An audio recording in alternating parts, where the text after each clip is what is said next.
The deadline for teams to use their franchise tag ended just a few minutes ago, and once a player signs the franchise tender, he has until July 15th to work out a multi-year contract extension with the team. Adam Schefter, what can you tell us about some of the decisions already made today? Well, Laura, the Baltimore Ravens placed their franchise tag on Justin Madubuike after the two sides were unable to reach an extension. The sides will continue to work towards a long-term agreement, but they tagged Madubuike at just over $22 million as the two sides continue to work towards a long-term agreement that will not be cheap, but Baltimore doesn't want him going anywhere. The same is true in Jacksonville with defensive end Josh Allen, who's coming off a tremendous season. The Jaguars placed their franchise tag on him, $24 million.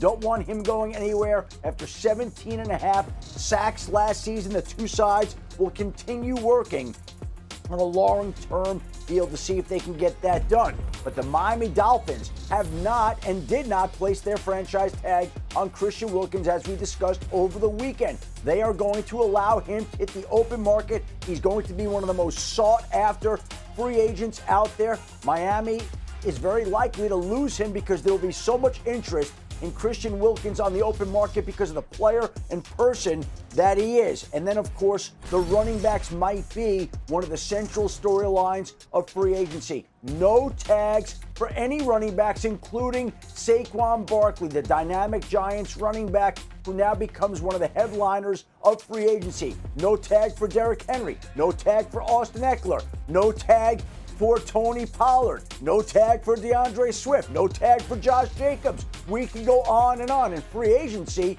is about supply and demand. There's a great supply of running backs, but not a great demand for running backs. And here are the transition and franchise tags. The full list of players. Jalen Johnson gets the tag in Chicago. Michael Pittman gets the tag in Indianapolis after the two sides try to get a deal done. Kyle Duggar in New England gets the transition tag.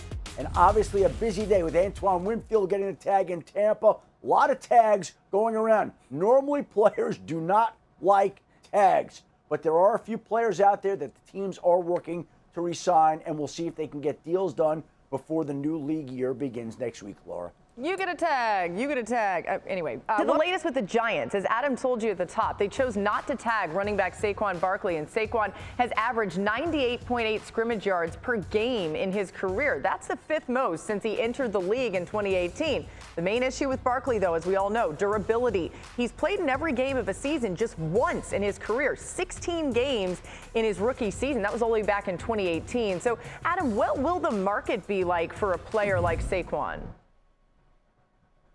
Listen, I think he's going to be the top of the running back market, but the question becomes, what is the top of the running back market? And I think there are people out there who believe that if a running back can somehow get to $10 million a year, they would be doing well. Now, last year, Saquon was tagged. I think it was just over $11 million. The tag from this year would have been about $12.1 million. The Giants made the decision not to put that tag on him. So they don't think that he's worth that in this particular market. But now, Saquon Barkley gets the freedom, the flexibility to go where he wants, to sign where he pleases, to land the offer that he chooses. What works against him in my mind and a lot in the eyes of executives across the league is there are so many good running backs out there. Now, Saquon Barkley is an elite talent, but if you can't get a deal done with Saquon, you go on to Josh Jacobs, or you go on to Austin Eckler, or you go on to Derrick Henry, or Tony Pollard, DeAndre Swift, or Gus Edwards, J.K. Dobbins. We go on and on. A lot of great running backs here. No question, Saquon is at or near the top of the list. But the fact of the matter is there are a lot of running backs, and it also is a deep running back draft, which further hurts the running backs in free agency. Yeah, it's going to be fascinating to see which one of these guys goes first and then how that sort of resets or sets this market. You got to think Saquon Acho is thinking, hey, this New York thing's pretty good. There's a lot of extra money that can be made there. Maybe I go to Houston, I don't make as much money. Anyway, where do you think is the best landing spot for Saquon? I think Houston is the best landing spot for Saquon Barkley for a couple reasons. Number one, they have the cap space. So this is a team that actually can afford to pay Saquon. But secondarily, look at who else is on the Houston Texans roster. C.J. Stroud. Yes, he's on a rookie deal, but one of the best and upcoming quarterbacks in the NFL. And you look about that offense. Look about Tank Dell. You think about Nico Collins. They just re-signed Dalton Schultz to a 3-year deal. But what was the missing piece of this Texans offense? It was the run game, one of the worst running games in the NFL. You plug in Saquon Barkley to one of the worst running games in the NFL, now all of a sudden, as my coach would say, you're cooking with grease. And then add to that his receiving ability. 5 of his 6 years received for over 40 yards. So now you have a running back who can catch out of the backfield. I think Houston's a perfect fit. Yeah, I love that, Acho. I would say the same thing about Houston. Another fit that I would look at is the Los Angeles Chargers, who are going to need to backfill Austin Eckler. And obviously with Harbaugh coming in, if you look at his offenses, he likes to rely heavier on these running backs to take some of that pressure off of his quarterback. And I can promise you that's a part of his plan to get the most out of Herbert. And the reason why Saquon Barkley is going to be one of the top running backs in this free agency class is what you talked about. He's good in running between the tackles, and he's good in the receiving game. Both things that the Chargers need now that Austin Eckler won't be there. He's dynamic. He is a guy that has shouldered a lot for the New York Giants. He won't have as much pressure on him going into an offense like the Los Angeles Chargers. Huck, Saquon makes a lot of sense in LA. The problem is that the Chargers still need to clear out a lot of cap space to get under the salary cap. They have looming decisions ahead on players like Mike Williams and Joey Bosa and Khalil Mack and Keenan Allen. They're going to have to rework contracts. So they're going to have to clear out cap space to begin with. So if we're going to talk about Saquon, let me just float this out there. How would Saquon look in Dallas? How would Saquon look in Philadelphia? How would Saquon look somewhere in the NFC East other than the New York Giants? I could see an NFC East team exploring that to see if they can make something happen with Saquon. That would be something that would be really interesting to track and watch during free agency here next week. Yeah, and not that revenge is really a factor here. It doesn't feel that, but revenge would be pretty sweet maybe for Saquon if he could beat up on his whole team. We'll see how that all plays out. Take a look at some of the players, defensive players, that teams had to make tag decisions on today. Starting in Miami, where defensive tackle Christian Wilkins was not tagged. Adam, what's the latest you're hearing about Wilkins after he avoided the tag today?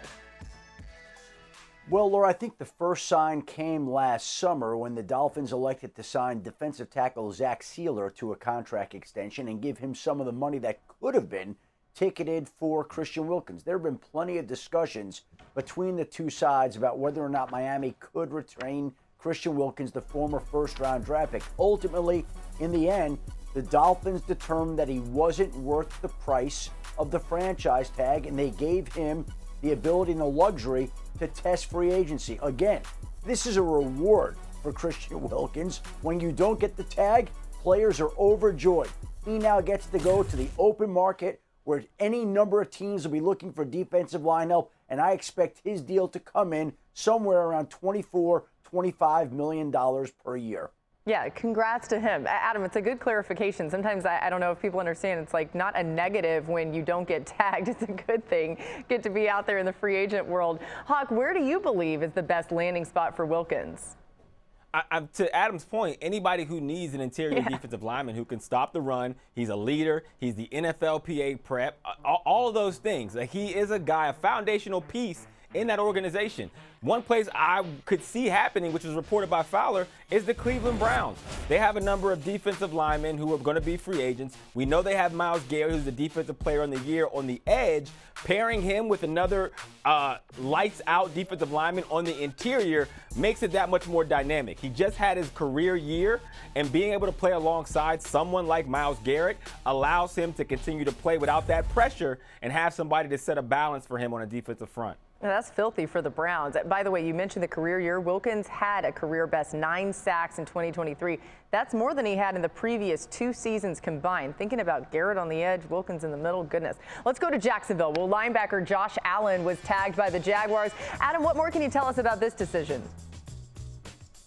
Well, I don't believe that Jacksonville intends to let Josh Allen get away, but it's not going to be easy to get a deal done after he came off the year that he had with 17.5 sacks. It's going to be pricey to re-sign Josh Allen. He's going to be difficult to re-sign, and if and when a deal were to get done with that $24 million franchise tag number, you know that it's going to be a hefty, hefty bill. Josh Allen played himself into this particular contract if it gets done. If not, he plays on the franchise tag and then becomes a free agent next year. Either way, Josh Allen is looking to get paid, whether it's this offseason or next one. Yeah, Acho, it's hard for me to imagine this current Jaguars team without Josh Allen. How important is Allen to what the Jags do on defense? He was everything. Josh Allen accounted for 42.6% of Jacksonville's sacks. And oh, by the way, a large percentage of the rest of the sacks came by Trayvon Walker. Trayvon Walker, year 2, got a chance to learn from Josh Allen. Even if he didn't, got a chance not to have to take on double teams because they tried to double team Josh Allen. And so the benefit of Josh Allen being back on this team is huge, not just for the Jaguars, but also for the growth of Trayvon Walker. Now you have 2 guys on the edge. I can get after the quarterback. Add both of them. The 2 of those guys had over 67% of Jacksonville's sacks. So that's a duo that's going to be dominant for years to come. Yeah, it's a good point. When you spend a #1 overall pick on a player like Trayvon Walker, you want to do everything possible, even if it means signing another player to help him get better. Let's go to Carolina, where the Panthers tagged linebacker Brian Burns. Adam, what does this mean for Burns? Well, Laura, keep in mind that the Carolina Panthers turned down 2 #1 draft picks at one point in time from the Los Angeles Rams. They tag him today, but I believe they tag him with the idea that they still would be open to trading him. And the question will become, where and when do they wind up dealing Brian Burns if there's a package that's attractive enough to Carolina? But just because the tag was placed on Brian Burns today doesn't mean that Brian Burns is going to be in Carolina. Keep in mind, the Panthers are missing a lot of draft picks that they gave up last year to Chicago to trade up for Bryce Young. I think they'd like to replenish some of those picks, and in return, Brian Burns could be the man that gets that done. All right, so Hawk, where would you like to see him go if Carolina does in fact trade him? Anywhere.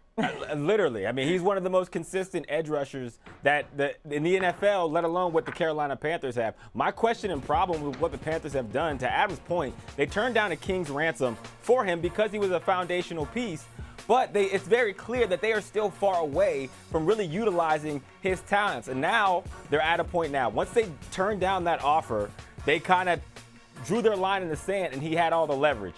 And now that teams are going to be negotiating, I'm still curious of what kind of compensation they'll be able to replenish, understanding the situation they're in as a franchise. Yeah, if you're wondering just how good Brian Burns has been, he has 172 quarterback pressures in the last 4 seasons. That's tied with Nick Bosa. That's the type of company that he's in. The reigning back-to-back Super Bowl champion Kansas City Chiefs placed the franchise tag on L'Jarius Sneed, which means their game-changing D lineman Chris Jones is now a free agent. Maybe I should say game-winning D lineman, because that's just what Chris Jones does, okay?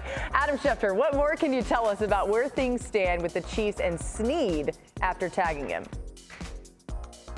Well, Laura, just because they tagged him doesn't mean that they'll sign him or keep him. They are open to the idea, as they made clear, that they would entertain trade offers for L'Jarius Sneed. And so they used the tag here as a way to protect themselves, with the idea that possibly they could bring him back and possibly they could trade him. I think if they could get back a second-round draft pick in return for L'Jarius Sneed, they would do that in a heartbeat. We'll see what they can get back, but there's the real possibility that they wind up trading L'Jarius Sneed at some point here in the near future. And with Sneed getting the tag, obviously, if they could trade him away, that would leave even more money for Chris Jones, who's going to want to get paid again and can't be tagged and can now go to free agency. And even though he said at the Chiefs parade, I'm coming back to Kansas City, I want to be here, we're running it back, all those things, the fact of the matter is it doesn't preclude another team from making a run at him to see if they can entice him to leave Kansas City. It would take a huge offer, obviously, but Chris Jones is a businessman. Let's see what's out there. And the tag on Sneed gives Jones the freedom and the ability to go do that in the coming days. And golly, if I had a whole bunch of money to offer up to anybody to come play for my team, it would probably be Chris Jones. Acho, who do you think is more important to this defense when it comes to working out a long-term deal, L'Jarius Sneed or Chris Jones? Chris Jones is more important when it comes to working out a long-term deal, mainly because of the priority of the position. It's so hard to find great interior defensive line rushers, and Chris Jones is just that. We just talked about Justin Madubuike, 13 sacks, how elite that is. Chris Jones has been putting up numbers like that year in and year out. And oh, by the way, when it matters most, who's making game-winning plays? It's Chris Jones, whether it's a 3rd and 4 in overtime to win the Super Bowl from last year or a different play from Super Bowls in years past. Chris Jones is elite, and I think Kansas City needs him if they want to continue their dominant Super Bowl performances. I completely agree. I think Chris Jones is one of the most underrated players we've had in our era because he is generational, but he's expensive. And yes, he has 2 Super Bowls. So as Adam said, he's a businessman who is going to want to get top dollar no matter where he's at. But please don't let the reports of L'Jarius Sneed being available for trade or getting the tag blind you from the fact that this guy is like that real deal. He plays the style at cornerback that we just don't see in this era. Very physical. If you need more evidence, go watch his games against Tyreek Hill, a wide receiver who can get open on anybody, has lights out speed. Look how L'Jarius Sneed choked him out, how physical he played, and how he mitigated the biggest part of the Miami offense. L'Jarius Sneed is the real deal at cornerback and one of the best cornerbacks in the league, and he will be paid as such. The Chiefs will be smart to try to keep both of them. We understand that that would be difficult. Yeah, and Hawk, as you know, on top of his coverage skills, it's not just that. Sneed's also a great blitzer. He's got 35 quarterback pressures in his career, 10 more than the next closest cornerback since 2020. That cornerback blitz can be such an X factor in any game, and we saw Sneed be a big reason for that.